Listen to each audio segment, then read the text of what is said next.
It's called Here Comes Johnny Yen Again, or How I Kicked Punk. I call it an acoustic punk raconteur work. And I'm gonna present two pieces from this tonight. The first piece was written last year, and the second piece was written this week. So here we go. Thank you, Mary. Thank you, everyone. Great night tonight.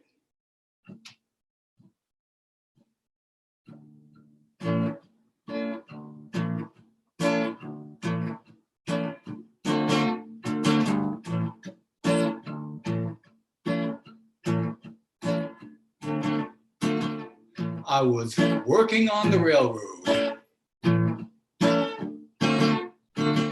smoking way too much opium.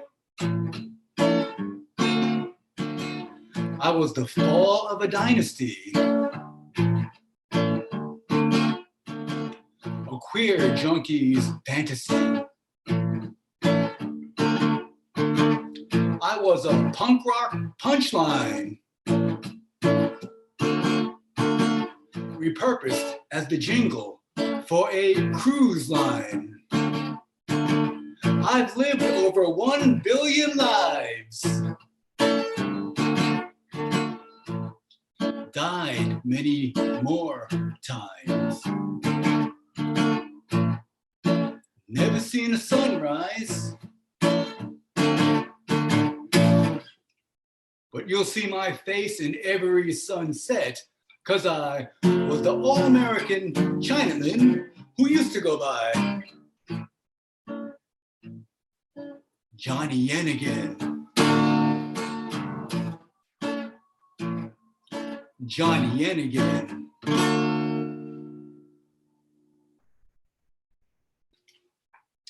This is opium. This is OPM.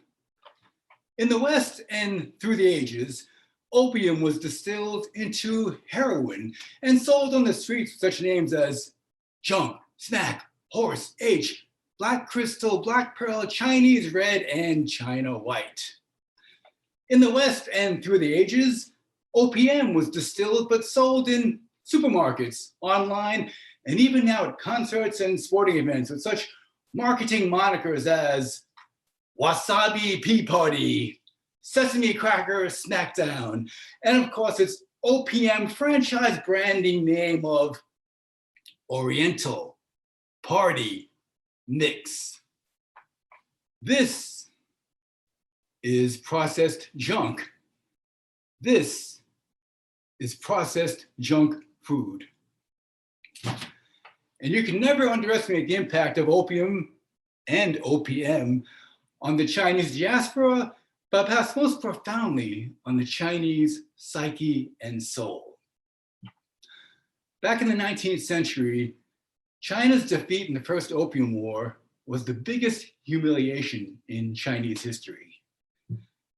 It was almost like a battle of the powder powers. And even though China had all of the gunpowder, Great Britain had all of the opium powder. But as the late great Leonard Cohen sings, there is a crack in everything. That's how the light gets in. So even though opium and the Opium Wars completely defeated China, then leaving her permanently open to the West against her will, ironically, a decimated Qing dynasty that was too weak to control its own border and keep its people on the inside was the crack through which many Chinese escaped their extreme poverty and low status to come to America, like my grandfather. My grandfather ultimately died of an opium overdose on the streets of New York City's Chinatown, but make no mistake about it, he was a casualty of the Opium Wars. How this trickled down to my generation growing up in 1970s New York City counterculture was punk rock. Back then, life was cheap and heroin was chic. Don't get me wrong, nobody wanted to be an addict, but everyone wanted to live as if they were a 1970s New York City heroin chic junkie. To be a 70s New York heroin chic junkie was akin to being a stone flaneur, a boulevardier in 19th century Paris. But rather than promenading up or down the Champs-Élysées, these 70s New York heroin chic junkies, they ruled the Bowery when it was still, before it was shishi, when it was still funky but chic.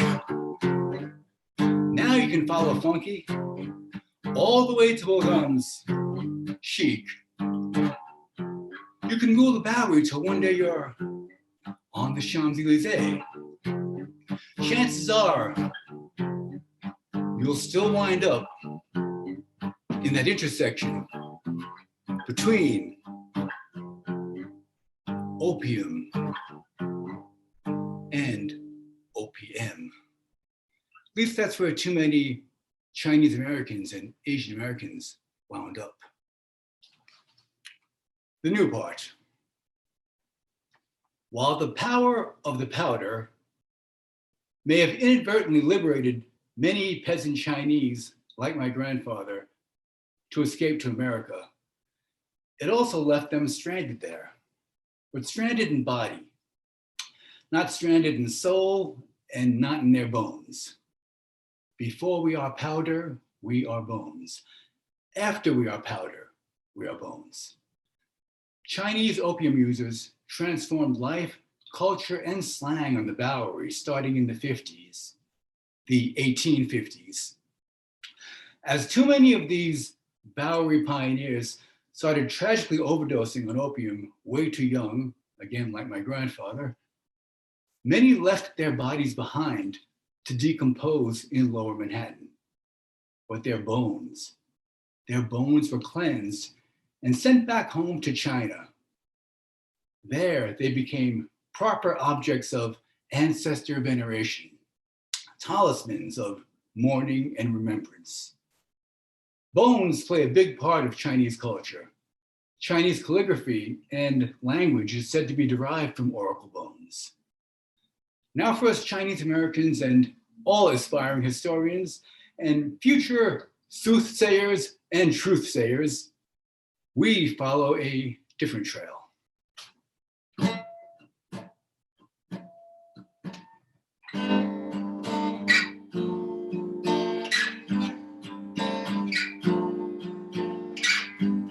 Urban oracle bones, the keys to unlock the great unknown. Urban oracle bones, seeds of wonder still to be sown. When they line up, the history's clear. When they break down, it's like we were never here. Old worlds unpeeled, new cultures revealed. Languages carved out of stone. Symbols we can study, but never own.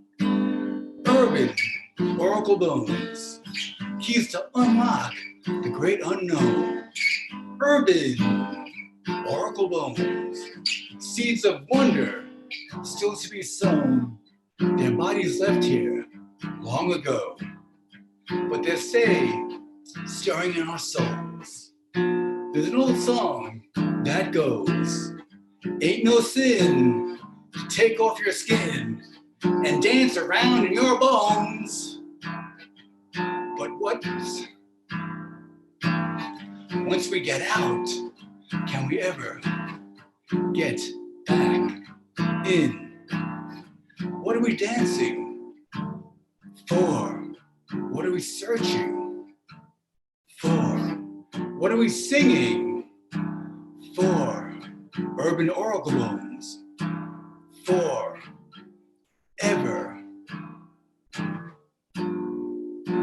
more.